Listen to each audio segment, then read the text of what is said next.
BA honours part first, paper first. अब तक हम पढ़ रहे थे गीता की दार्शनिक जो शिक्षाएं थी उनके बारे में। आपने कर्म के सिद्धांत के बारे में पढ़ा, ईश्वर क्या है ये हमने डिस्कस किया, ज्ञान योग क्या है, कर्म योग क्या है, भक्ति योग क्या है, इसके बारे में हमने डिस्कस किया था।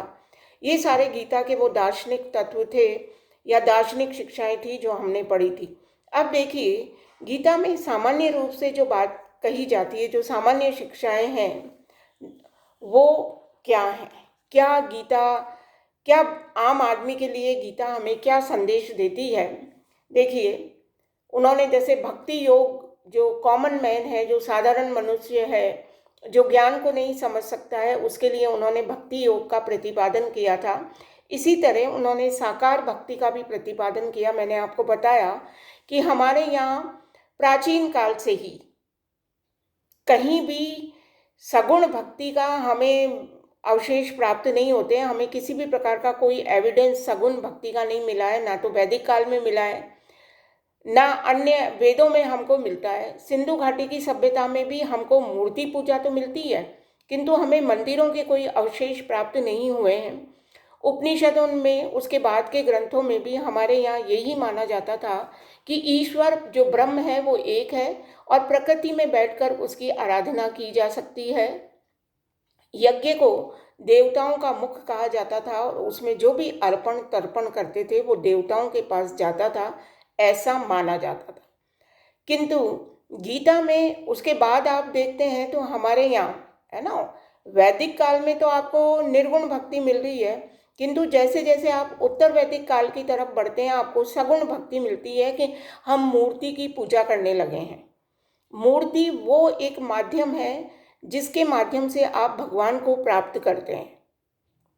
मैंने आपको एग्जाम्पल देके भी बताया था कि हमारे जो पूर्वज हैं, जो हमारे बीच नहीं रहे हैं, उनको तस्वीरों में रखकर हम ये सोचते हैं कि वो आज भी हमारे पास कहीं ना कहीं है ना। उनको हम कुछ कह भी देते हैं या अच्छी बुरी जो भी बात बोल देते हैं, तो वो हमारी किसी भी चीज़ का एक माध्यम बन जाता है। तो मूर्ति पूजा भी है, वो एक ऐसा माध्यम है जो ईश्वर के पास आपको ले जाता है ना। आपके मन में वो आकार बैठ गया कि राम ऐसे हैं, शंख चक्र गदा पद्म को धारण किए हुए ये राम है और ये हमारी सारी कठिनाइयों को दूर करेंगे, हमको मुक्ति का मार्ग दिखाएंगे, हमको सन्मार्ग पर ले जाएंगे।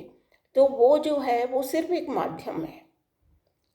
मूर्ति में राम नहीं आ रहे हैं, पर जो आपकी भावना है वो उसमें प्रतिष्ठित हो जाती है और वो आपका ब्रह्म से एकाकार कराती है। राम तो उसमें प्रतिष्ठित नहीं है, पर आपका जो विश्वास है, आपकी जो भावनाएं हैं, वो प्रतिष्ठित होती है और वही आपको ब्रह्म से, क्योंकि बार बार जब आप उपासना के समय, कार्य के समय, अपने सुख दुख के समय देखा होगा लोग सुख दुख से मूर्ति से एकाकार करने लगते हैं, तो उसमें कहीं ना कहीं भाव और आप प्रतिष्ठित होते हैं और वो आपको कहाँ ले जाते हैं? ब्रह्म की तरफ या भगवान की तरफ ले जाते हैं। अब देखिए, दूसरी जो आपके गीता में शिक्षाएं हैं वो देखिए, गीता में सहिष्णुता पर बहुत बल दिया गया है।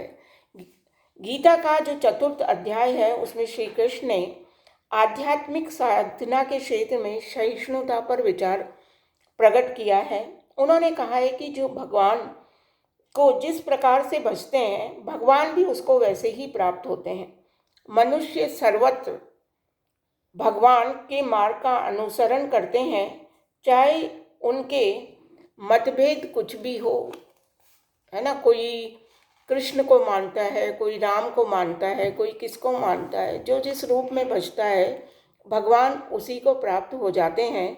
तो सभी संप्रदायों या जो भी मत हैं वो सभी सत्य हैं। उन्होंने ये कहा है कि सर्वव्यापी ईश्वर तक पहुंचने के जो भी मार्ग हैं आप सगुण भक्ति कर रहे हैं, आप निर्गुण भक्ति कर रहे हैं, आप शिव को मान रहे हैं, आप विष्णु को मान रहे हैं, आप दुर्गा को मान रहे हैं, आप और किसी को मान रहे हैं, वो सब आपको कहाँ तक ले जाते हैं? परम ब्रह्म तक।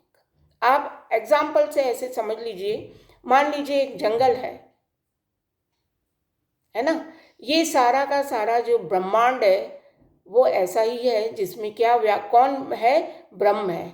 ये बहुत बड़ा ब्रह्मांड में जो ब्रह्म है, जिसको आप ईश्वर कह रहे हो, वो कहीं स्थित है। तो आप ये सोच लीजिए, ये जंगल में से निकलने का मार्ग है ना? आप जंगल में से अगर निकल जाते हैं तो आप उस ब्रह्म तक पहुंच जाते हैं। अब मैं जंगल में सीधे सीधे चली, एक व्यक्ति है वो जंगल में टेढ़ा चला, एक व्यक्ति है वो पहले सीधा चला फिर टेढ़ा चला, एक व्यक्ति है जो जिगजैग होके चला, एक व्यक्ति ने जंगल में चक्र पूरा उसका वृत्ताकार चक्कर लगाते हुए वो फिर जंगल से निकला, क्योंकि सबको तो मार्ग आसानी से प्राप्त नहीं होगा ना। किसी को किस तरह का मार्ग मिलेगा, किसी को किस तरह का मार्ग मिलेगा, पर वो जंगल से बाहर आकर ब्रह्म को प्राप्त करता है। तो उसी तरह देखिए, व्यक्ति किसी भी मार्ग से अगर पूरी श्रद्धा से, भक्ति से, है ना, कर्म करते हुए भगवान की साधना करता है तो वो ईश्वर तक पहुंचता है। गीता में मुख्य रूप से सभी संप्रदायों में एकता स्थापित करते हुए ये माना गया है कि सारे के सारे जो धर्म हैं, उनकी जो भी धाराएं हैं, वो सब एक हैं और वो सब आपको कहाँ ले जाती है? भगवान के पास, ईश्वर के पास, ब्रह्म के पास। दूसरा देखिए, भक्त के क्या लक्षण हैं, है ना? भक्त तो कह दिया, आप भगवान को प्राप्त कर रहे हैं, पर हर व्यक्ति के लिए ये संभव भी नहीं है। तो वो भक्त कौन होता है? तो गीता में निर्देश है कि भक्त को चाहिए कि अपने सब कर्मों का समर्पण वो किसको कर दे? भगवान को। क्योंकि वही बात आ गई ना, कर्म फल में अगर आसक्ति रहेगी आपकी तो आपको फल प्राप्त, जो आप आत्मज्ञान का, मोक्ष का फल प्राप्त करना चाहते हैं, वो फल आपको प्राप्त नहीं होगा। तो आप किसको समर्पण कर दें? पूर्ण रूप से आप समर्पण कर दें किसको? भगवान को। तो भक्त जो है वो अपने कर्मों का समर्पण भगवान को कर दें, मन, चित्त और बुद्धि से वो निरंतर भगवान का ध्यान करें।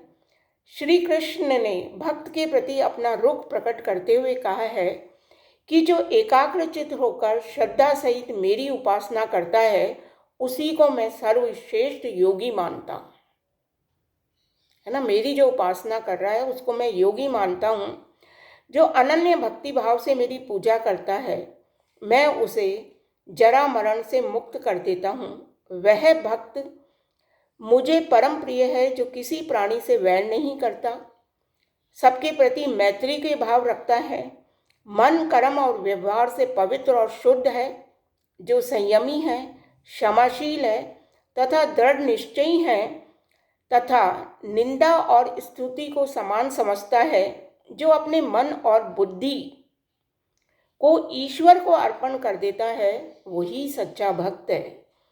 गीता के जो अंतिम अध्याय है, जिसमें परा अपरा प्रकृति के बारे में बताया गया है, उसमें भी वो यही कहते हैं कि परा भक्ति की साधना से ज्ञानी पुरुष सब प्राणियों में भगवान के दर्शन करता है।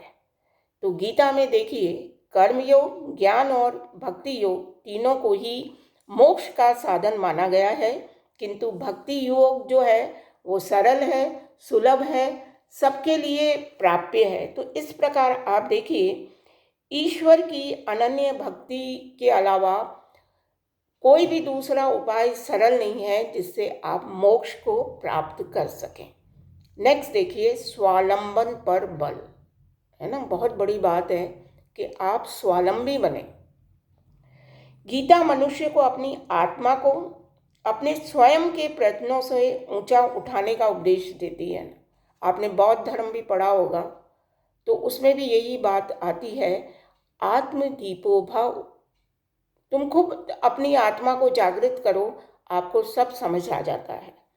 तो आत्मा ही आत्मा का बंधु है और आत्मा ही आत्मा का शत्रु है।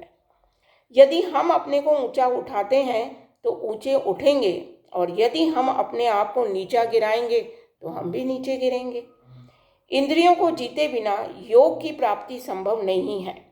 अतः आत्मा को प्रयत्नों के द्वारा काम पर नियंत्रण करना है।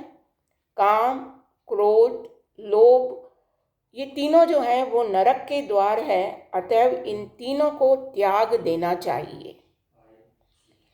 अपने आप को सांसारिक जो विषय हैं उससे हटा लेना चाहिए। अपनी बुद्धि को स्थिर करना चाहिए, इंद्रियों को वश में करना चाहिए। ऐसा कर कर आप